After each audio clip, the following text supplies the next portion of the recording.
देखिए सूक्ति नंबर 6 सुभाषितान की सूक्ति नंबर 6 कह रही है सत्या आधार प्रत्यलम दयावर्ती क्षमा शिखा अंधकारे प्रविष्टे दीपो यतलेन वारताम। कह रहा है कि सत्य रूपी आधार होना चाहिए। कैसा आधार, कैसा होना चाहिए? सत्य रूपी आधार होना चाहिए। तपस्य तैलम, तप रूपी तेल होना चाहिए। सत्य रूपी आधार होना चाहिए, यानी सत्य का आधार होना चाहिए और तप का तेल होना चाहिए।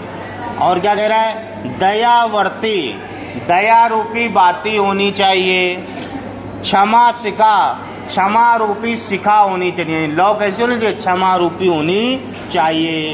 अंधकारे प्रविष्टे दीपो, अंधकार में प्रवेश करने से पहले इस प्रकार के दीपक को यत्नेन वायताम, प्रयत्न से जलाना चाहिए।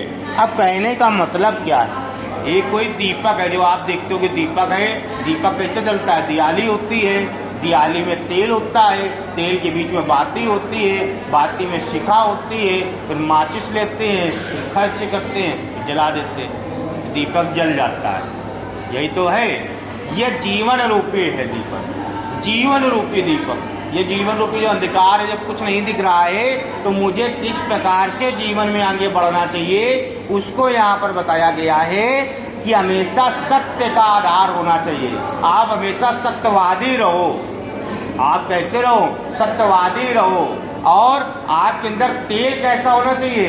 तप। हमेशा मेहनत करो, तप करो, कठिन से कठिन कार्य करो, तप रूपी तेल होना चाहिए। और क्या कह रहा है? दयावर्ती, जो बाती होती है वो कैसे, आपका स्वभाव कैसे होना चाहिए? दया वाला होना चाहिए, दयालु होने चाहिए आप, दया रूपी बाती। और बाती पर जो शिखा जलती है वो कैसा होना चाहिए? क्षमा रूपी, यानी कोई व्यक्ति अगर कोई गलती भी कर रहा है, बड़ा हो या छोटा, आपको उसको क्षमा कर देना चाहिए। इन गुणों के साथ में आप एक दीपक बन गए। अब अंधकार के अंदर जब आप प्रवेश करोगे तो दीपक को जलाना भी है। इस धरती पे आए हो तो कैसे जलाना चाहिए? प्रयत्न से, प्रयत्न पूर्वक इस दीपक को पहले जला लेना चाहिए। यानी अपने अंदर ये जो भाव हैं इनको एक्टिवेट कर लेना चाहिए तुरंत।